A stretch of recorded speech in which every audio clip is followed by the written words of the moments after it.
Meninas e meninos de meu coração varonil, vamos falar um pouquinho mais sobre o direito tributário? Quem é que não gosta? Quem é que não se enrosca? Direito civil? É. Exatas? É. Direito administrativo? É. E direito tributário? Ah, eu amo. Eu me enrosco, professor. É. Cursos como o de Márcio Rocha, o nosso curso, e aqui em parceria com o Márcio, de exercícios para a Secretaria de Fazenda do Ceará, Secretaria de Fazenda do Espírito Santo. Você faz. Qualquer você faz, eu faço, nós fazemos, vós fazeis. E a partir de agora vamos falar um pouquinho mais sobre um outro importante instituto. Falamos sobre muito sobre decadência. É, quando é que inicia? Em relação ao lançamento direto, ao lançamento por declaração, também chamado de misto. Que delícia, hein? Me fez lembrar até aquele misto quente com queijo, presunto. Não, não é isso não. Embora haja também uma mistura. E o lançamento por homologação, com pagamento, com declaração, sem declaração, súmulas do STJ 436, 555, tudo isso foi falado no último vídeo. Mas a partir de agora vamos tratar de um tema também não muito elementar, cercado de controvérsias, cercado de discussões doutrinárias. E quando cai na prova, cai na prova e cai concurseira, cai candidato. A gente não está aqui para isso. De olho na questão, ele veio preparar você para ficar ali, né? De pé, rumo à sua aprovação. Falemos um pouco sobre o Instituto da Restituição. Estado, sério. Você pode nos cobrar imposto de renda, IPVA, ICMS, ISS, ITBI, ITCMD, taxas, contribuições, o que você quiser. Mas a partir do momento que eu pago a maior, eu tenho o direito de ver esse dinheiro de volta, né? Claro, sob pena de você, Estado, receber a mais do que é devido. E se esse dinheiro fica no cofre público, é bom, né? É bom para a sociedade, mas para o contribuinte não é bom. Então ele está pagando e alguém está se enriquecendo sem causa. Então, o direito à restituição é uma forma de você espancar, né, o enriquecimento sem causa por parte do Estado. O artigo 165 do Código Tributário, que a gente começa a fazer análise a partir de agora, assim nos revela.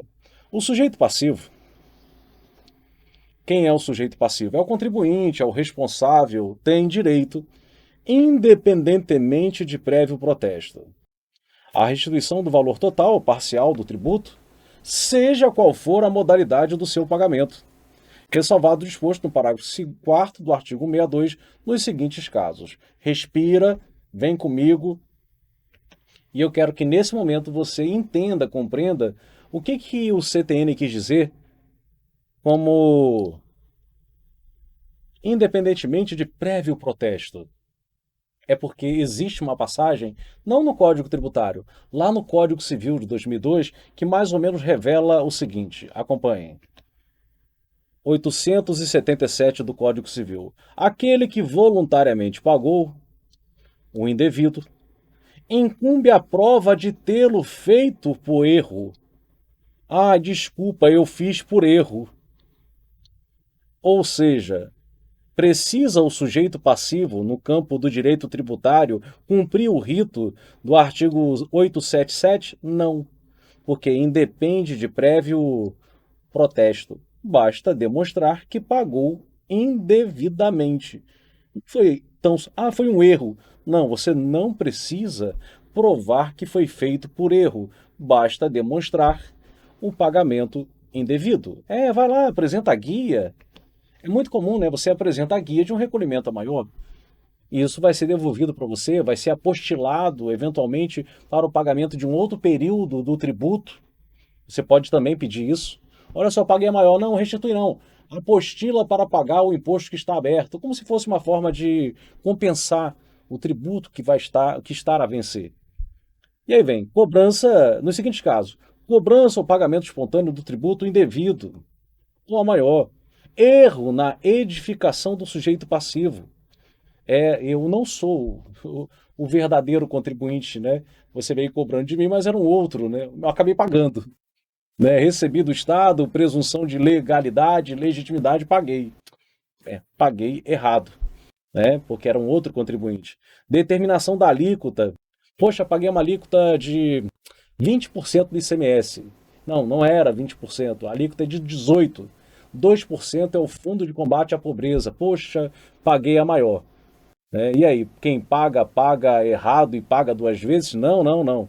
E você vai separar um pedacinho e vai lançar para o Fundo de Combate à Pobreza a partir de um apostilamento, ou direito à restituição, caso você já haja pago também, eventualmente, o Fundo de Combate à Pobreza.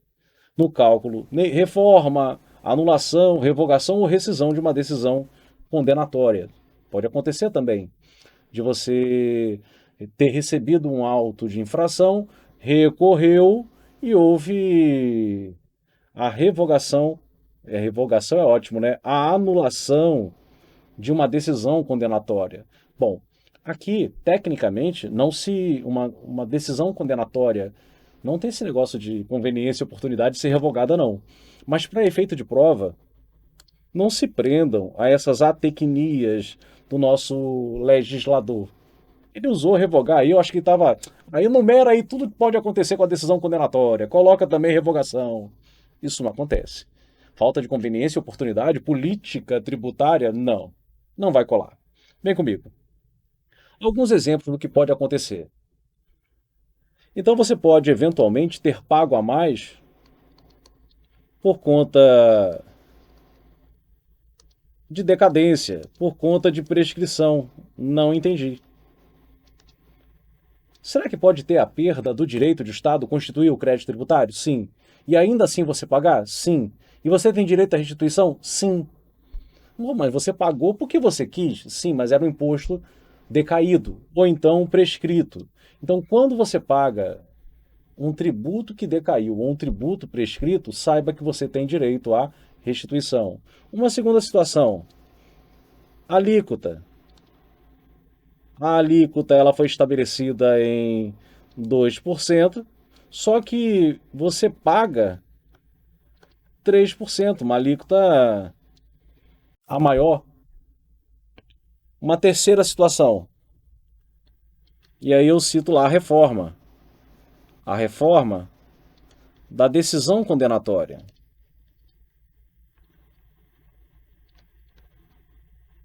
Houve uma decisão condenatória e você pagou, o que é até estranho, né?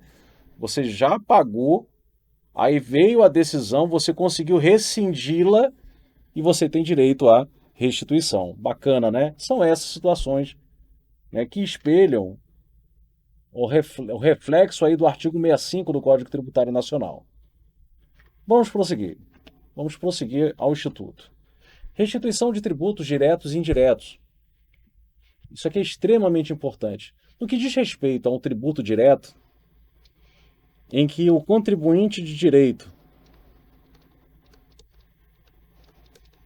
é o contribuinte de fato, não existe tanto problema em sua interpretação do Código Tributário Nacional. A grande questão, e é realmente aquilo que vai influenciar o seu concurso público, é no que diz respeito à restituição de um tributo indireto. Primeiro, saber o que é o tributo indireto, né? Para efeito de prova, ISS, QN. Ah, imposto sobre serviço, quero não. Não quero não, não. É qualquer natureza. IPI, ICMS. IPI e ICMS haja vista a aplicação do princípio da não cumulatividade. Então isso vai, evitando o efeito cascata, só que cai no cascata, né? O cascata é que paga, né? O contribuinte é o consumidor final que acaba recebendo o ICMS para efeito de pagamento, né? Não cumulatividade, quem paga é o consumidor final. Então existe aqui o que a gente chama de repercussão financeira. Há uma separação entre o contribuinte de direito versus o contribuinte de fato. Professor, quem é o contribuinte de direito? Bom, é aquele que é eleito, né? É eleito na lei enquanto contribuinte. E o de fato? Bom, de fato é aquele que não estabelece uma relação jurídico-tributária, porém recai sobre ele o ônus tributário. É ele quem paga. Então é ele que recebe toda carga tributária. Então existe uma translação, uma transmissão. Transmissão econômica, não. Aqui existe uma repercussão que a gente chama financeira de natureza jurídica. Então, a quem cabe o direito de se restituir pelo pagamento indevido? Aí você, bom, quem pagou? Foi o de direito ou de fato? Bom, quem pagou foi o de fato. Então, a rigor, caberia ao contribuinte de fato solicitar a restituição, porque foi ele quem pagou a maior, não é isso? É. A rigor, sim. Só que o código nos revela com uma clareza meridiana o seguinte: acompanhe comigo. A restituição de tributos comporta em sua natureza a transferência do encargo financeiro, que é o exemplo do nosso ISS, ICMS, IPI, somente será feita a quem prove haver assumido o referido encargo, ou no caso de tê-lo transferido a terceiros, que é o de fato, contribuinte de fato, está por este expressamente autorizado a recebê-la. Ou seja, a rigor, caberia ao contribuinte de fato autorizar ao contribuinte de direito para que ele entrasse com pedido de restituição, seja judicial, seja administrativa. Não é isso? É. Inclusive, a súmula do STF é bem clara nesse sentido. Cabe a restituição do tributo pago indevidamente? Claro que cabe. Sob pena de enriquecimento sem causa, quando reconhecido por decisão que o contribuinte de direito, de iure, entenda, contribuinte de direito, não recuperou do contribuinte de fato o quanto respectivo. Está autorizado por este ou não passou, né, ou não passou o referido encargo, ele assumiu o referido encargo diretamente, ou quando transferido, foi expressamente autorizado por este. Ok? Essas são as situações. Bacana, né? Prosseguindo. Então, o contribuinte de fato pode pleitear a restituição? Acabei de falar que não.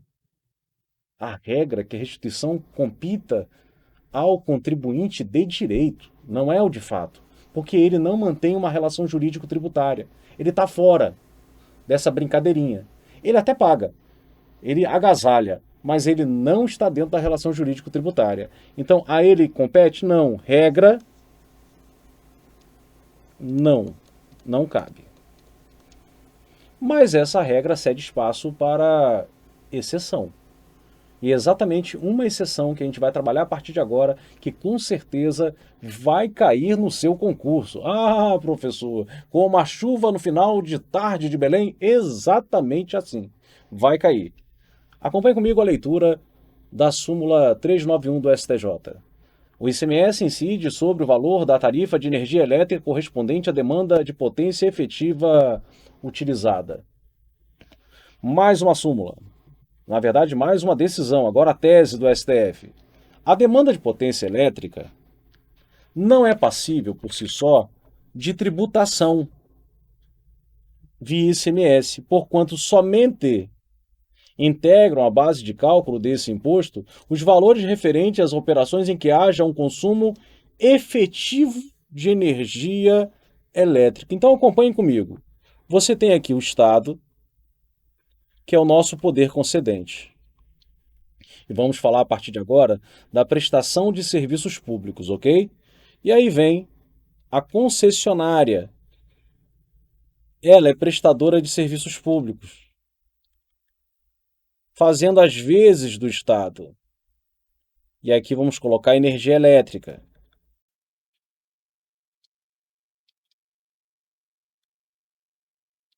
Aí o que acontece? Ela vai vender energia elétrica. Energia elétrica é mercadoria. Vai vender para quem? Vai vender para esse consumidor final aqui. Esse é o consumidor final da energia elétrica. Aí o que acontece? Esse consumidor final, para não ter problema, ele faz a contratação, ele faz uma demanda contratada, uma potência, né? potência contratada, ele vai pagar para a concessionária um valor maior de potência. Ó, eu quero que você me forneça aqui 200 mil quilowatts hora. Poxa, tudo isso e isso. Quero contratar essa potência para não ter problema aqui na fábrica, para não dar merda. Beleza. Você vai pagar a potência contratada. Ok. Só que essa potência contratada é uma expectativa de que pode realmente não acontecer. Então temos aqui que diferencia, pode ser do consumo efetivo. O consumo efetivo é a demanda efetiva, quanto você demandou. Quanto você consumiu de mercadoria, energia elétrica. Então, qual é o entendimento do STF? O entendimento do STF, compartilhado pelo STJ, é que o ICMS ele não pode incidir, gente, sobre a potência contratada, mas sim sobre o consumo efetivo, demanda efetiva. Ah, entendi. Então significa dizer que durante muito tempo, o que aconteceu? Esse consumidor final ficou pagando, me lembro até hoje, tá? Milhões de mandados de segurança, aqui no Rio de Janeiro, a gente resolvendo lançamento, o lançamento da diferença, porque as empresas não pagavam em cima da demanda contratada, mas sim da demanda efetiva. E mandado de segurança, que a gente fazendo um lançamento complementar dessa diferença. E as ações correndo, correndo, correndo, correndo, correndo. Eu falei, um dia vai dar merda, um dia todo esse nosso trabalho não vai dar nada. E realmente não deu em nada. Por quê? O consumidor final, ele não pagava, porque tinha uma liminar. Então ele só recolhia em cima da demanda efetiva. Porém, muitos consumidores pagavam, porque a eles não foi deferida a liminar. E aí ficavam pagando em cima de quê? Da potência contratada. 1 ano, 2 anos, 3 anos, 4 anos, valores, né, milionários de ICMS. Aí o que aconteceu? A ação veio finalmente a ser decidida pelo STF. Acabou. Não é mais sob demanda contratada, mas demanda efetiva. Então, quem é que tem o direito à restituição? Ah, professor, você falou que a regra é que o contribuinte de direito. Quem é o contribuinte de direito? A concessionária. O contribuinte de direito é a concessionária. Esse é o contribuinte de direito. O contribuinte de fato é o consumidor. Então, a rigor, o seu entendimento seria: não cabe a esse consumidor final solicitar a restituição, porque ele não faz parte da relação jurídico-tributária. Aí eu pergunto a você: a concessionária vai pedir? Não, porque ela tem uma relação contratual com o Estado. Então o STJ entendeu que nesse caso específico de prestação de serviços públicos, a gente vai abrir uma aresta em relação à nossa jurisprudência para permitir que o consumidor final, ainda que fora da relação jurídico-tributária, ainda que só enquanto contribuinte de fato, possa pedir restituição do indébito.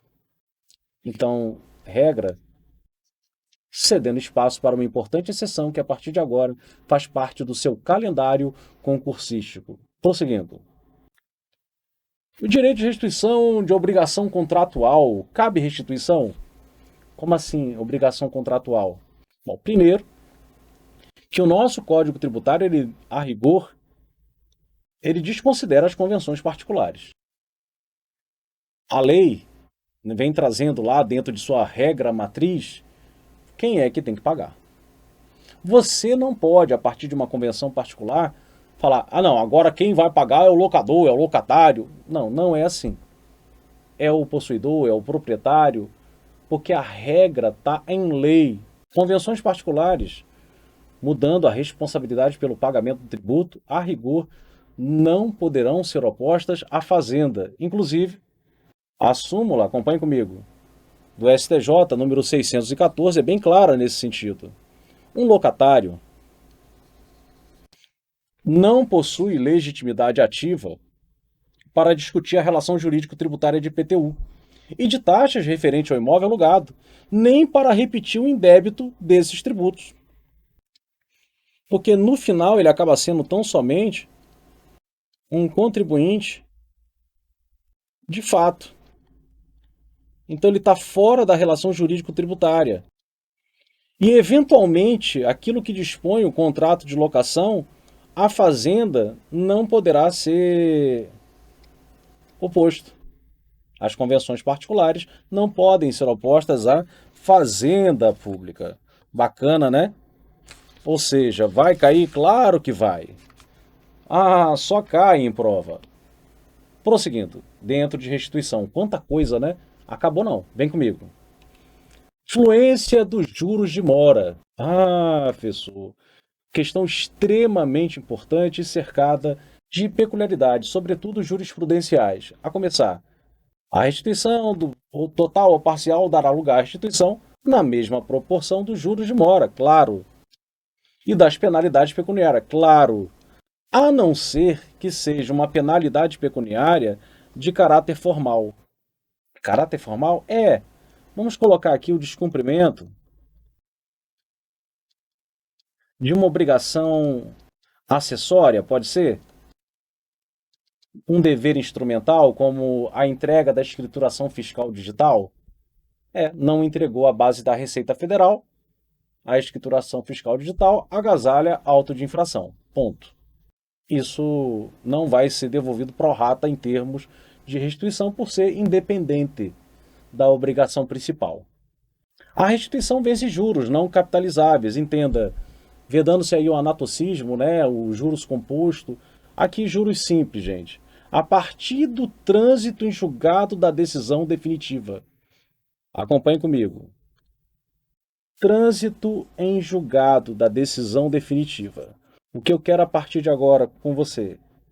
Fazer um caminho, passo a passo, de como pode acontecer no dia da sua prova. Você foi lá e fez um pagamento, só que foi um pagamento indevido, um pagamento maior do tributo. Pagamento indevido.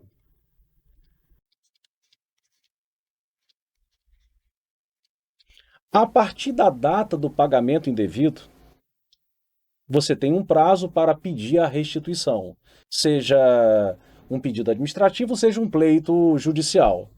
E a partir dessa data, nos termos da súmula 162 do STJ, já se inicia a contagem de correção monetária, ou seja, a atualização do valor, a manutenção do valor em sua precificação original, para evitar a corrosão pela inflação. Então, desde o pagamento indevido, já começa a correção monetária. Prosseguindo, deixa eu ampliar a telinha para você. Aí veio, você entrou com uma ação de repetição. A ação de repetição do indébito, daquilo que você pagou a maior. Ok? Essa ação de repetição vai transitar, vai demorar um cadinho. Aí veio lá a decisão definitiva, o trânsito em julgado. A partir do trânsito em julgado, acompanhe os juros moratórios. Na ação de repetição de indébito são devidos juros moratórios a partir do trânsito julgado da sentença. Então, o que acontece? A partir desse momento, então, a partir do pagamento, correção monetária, a partir do trânsito em julgado, juros moratórios. Não é isso? Sim. Súmula 188 do STJ. Vamos lá. Trânsito julgado, o Estado tem que pagar. Opa, dever de Estado pagar. Aí eu pergunto a você, como é que o Estado paga? Penhorando seus bens? Não, porque o bem público é impenhorável.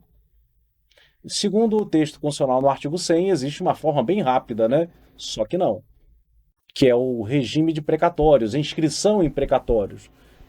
Essa decisão, tendo transitado, por exemplo, no dia 30, botar 30/5 de 2021, 30/5 de 2021 transitou.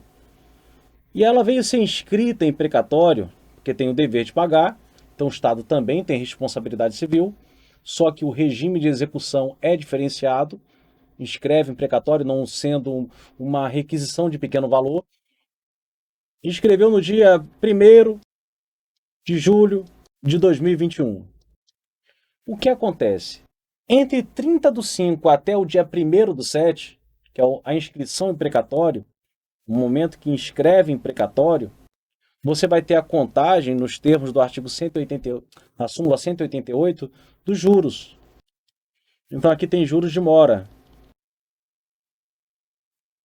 Ocorre que o texto constitucional, a partir da emenda constitucional de número 62, confere ao poder público, confere ao Estado o que a gente chama de período de graça. O que é o período de graça? É a desgraça do contribuinte, não é isso? É, porque vai ser um período que não tem juros compensatórios, moratórios, não tem nada, a não ser a correção monetária. Fica de 1º/7 até 31/12 de 2020, olha só, gente, 22, final do exercício subsequente. Isso porque foi colocado em precatório no dia 1º. Se fosse dia 2, 30 meses. Meu Deus do céu. Aqui só 18 meses, né? Mas se fosse no dia 2, que azar, né? 30 meses para receber. Esse é o chamado período de graça. Nesse período de graça, esqueça a contagem de juros de mora, porque é como se você estivesse suspendendo a inadimplência do Estado. Ele não está em mora. Ao contrário, eu confiro a você, Estado, até o final do exercício financeiro subsequente para o pagamento da sua dívida. Só a partir daqui, ou seja, no dia 1º de 2023, o Estado está em mora e volta a contar juros de mora. Isso, inclusive, é revelado pela súmula vinculante, na súmula vinculante número 17. Durante o período de graça, não incidem juros de mora. Então, esse período aqui, ó, normal, entre o trânsito de julgado e a inscrição em precatório, já entre a inscrição do precatório e o finalzinho do período de graça, esqueça, porque não há contagem de juros de mora. Bacana, né? Prosseguindo. Estamos quase lá, quase fechando esse assunto tão tormentoso.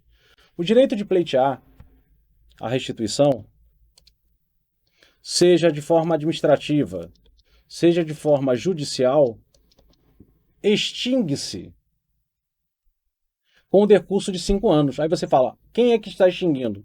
É o direito. O direito está sendo extinto e muito se discute na doutrina se esse prazo seria decadencial, prescricional. Bom, lendo uma súmula do STJ, de número 625, parece mais ou menos ter colocado uma pá de cal nesse contexto jurisprudencial. Acompanhe. O pedido administrativo de compensação ou restituição não interrompe o prazo prescricional para ação de repetição. Ah, entendi. Então, no que diz respeito à ação judicial, eu não tenho dúvida de que o prazo é prescricional. No que diz respeito ao pedido ou pleito administrativo, ainda remanesce na doutrina uma certa discussão, se seria decadencial ou se seria prescricional. Mas judicialmente, nós já sabemos que para o STJ esse prazo é prescricional. Ok? Prosseguindo. E se o tributo for lançado por homologação? O que acontece? É o seguinte. O artigo 68 diz que você tem o direito à restituição da extinção do crédito tributário. Aqui é o que a gente chama de extinção não contenciosa. E aqui, como é uma decisão condenatória, ela tem natureza contenciosa. Perceba pelo inciso 1 do artigo 68 que é contado esse prazo da extinção do crédito. Bom, extinção do crédito tributário. Tratando-se de um tributo lançado de ofício, lançado por declaração, eu não tenho dúvida de que é a partir do pagamento indevido, da data do pagamento. E lançado por homologação, da data do pagamento ou da data da homologação tácita ou expressa? Meu Deus do céu, daria muito tempo, né? Daria um prazo muito grande de restituição ao contribuinte. Por isso, a partir do que a gente chama de interpretação autêntica, acompanhe comigo. A Lei Complementar de número 118 estabelece: para fins de interpretação do artigo 161, eu, legislador, fazendo uso da interpretação autêntica, entendo que a extinção do crédito tributário, ainda que seja lançado por homologação, o nosso exemplo do ICMS, do ISS, do IPI, vai ser o momento também do pagamento. Então ficou bem mais fácil para nós, né? Então tudo é pagamento, sempre a data do pagamento, independentemente do tipo de lançamento, de sua modalidade. Prosseguindo. Prazo para ação judicial, gente. Eu já li para vocês. 5 anos. Ah, professor, mas eu tenho que primeiro entrar administrativamente? Não. Independência entre as instâncias. Ah, não, mas está dizendo que eu tenho que esgotar administrativamente. Não. Não existe a necessidade de exaurimento da via administrativa para depois bater às portas do Poder Judiciário. Você pode imediatamente entrar com uma ação de repetição de débito ou, se preferir, um pleito administrativo. Ok? Inclusive, acompanhe comigo. Olha o que nos revela a súmula 625. O pedido administrativo de compensação ou de restituição, ele não interrompe o prazo prescricional para a ação de repetição de indébito de que trata o artigo 168, nem o de execução de título judicial contra a fazenda pública. Então, quando você entra com pedido administrativo, isso é possível, você não vai ver interrompido o prazo prescricional. Você não vai ver interrompido. Então, por exemplo, colocar aqui, né? Houve um pagamento indevido. Perfeito. Contagem da correção monetária, súmula 162 STJ. No dia 1/1 de 2020. Você vai ter até o dia 1/1 de 2025 para fazer o pleito. O seu pleito de restituição, seja no campo administrativo, seja no campo judicial. Ah, professor, mas eu entrei aqui, ó, nesse dia, eu não aguardei não. Eu entrei com pedido administrativo no dia 1/1 de 2023. Então eu voltei a partir daqui então até 1/1 de 2028 para a ação judicial? Não. Porque o pedido administrativo, ele não tem o efeito, não tem um condão de interromper o prazo prescricional. E você às vezes se pergunta, né? Legal, entenda essa súmula, mas decorar é ruim. Melhor entender. Por exemplo, olha o que nos revela o artigo 174 do CTN, em que o rol é tratado pela doutrina como sendo fechado, exaustivo, números clausos, bonitinho, né? Números clausos, de claustrofobia, fechado. A ação para cobrança do crédito prescreve em 5 anos. A prescrição se interrompe. Em que situações? Pelo despacho do juiz, que ordena a citação, por protesto judicial, não é extrajudicial, cuidado, qualquer ato judicial que constitua imora o devedor, ou por qualquer outro ato, ainda que extrajudicial, que importe no reconhecimento de débito. Vou arriscar isso para você. Reconhecimento de débito. Ah, mas ele entrou com pedido administrativo de restituição. Entrou. Ele está reconhecendo o débito? Não, gente, ele quer reconhecer o crédito. Ele não está reconhecendo o débito. Por isso que não interrompe. Porque não se encaixa em nenhuma das hipóteses desse rol exaustivo. Eu estou entrando com um pleito extrajudicial, sim, mas para o reconhecimento do meu crédito e não do meu débito. Por isso, o STJ acertadamente diz: não há interrupção. Bacana, né? Vem comigo. E só cabe ação de repetição de indébito? Pois é, não. Existe uma outra forma, que é a ação anulatória. Prescreve em 2 anos a ação anulatória da decisão administrativa que denegar a restituição. Então você teve lá, entrou com um pedido administrativo, lá no dia 1/3/2023, e aí negou, indeferiu. Aí o que acontece? Você não interrompeu, cuidado, tem a ação de repetição de débito, ou uma ação anulatória da decisão condenatória administrativa. Também pode. Então você tem aí 2 prazos a partir de agora. O prazo da ação anulatória e o prazo que está quase se esgotando da ação de repetição de indébito. Perfeito? Prosseguindo. E aí vocês me pediram e eu trago para vocês a partir de agora. Professor, depois da explicação, traz uma questãozinha para a gente. Pois é, e trago uma violenta questão. Acompanhe comigo. Em 10/4, um contribuinte pagou uma alíquota maior, né? Ele pagou 3% quando, na verdade, o valor é de 2%, o pagamento é maior. Então tem direito à restituição, independentemente de protesto. Razão pela qual solicitou administrativamente. Poderia ter batido as portas do Poder Judiciário, preferiu um pleito administrativo, no dia 10/4/2016, 2 anos depois. No entanto, no dia 2/2/2018, foi indeferido pela administração. Indeferiu. Quando a administração indefere, pode entrar com ação anulatória. Aí ele teria 2 anos a partir dessa data, não é isso? É. E o pleito administrativo? Não interrompe a prescrição da ação de repetição de débito. Cuidado. Inconformado, ele entrou com a ação de repetição de indébito. Ele não entrou com a ação anulatória. Ele entrou com a ação de repetição de indébito. Poderia ter entrado com a ação anulatória? Sim. Preferiu a ação de repetição de indébito, no dia 10/5/2019. E aí? Como que fica essa brincadeira? Vem comigo. Eu gosto de, no dia da prova, ou mesmo quando estou explicando nossas questões dentro da base do De Olho na Questão, fazer um iter, um caminho, né, mental. Facilita demais a correção da sentença. Por exemplo, aqui na telinha.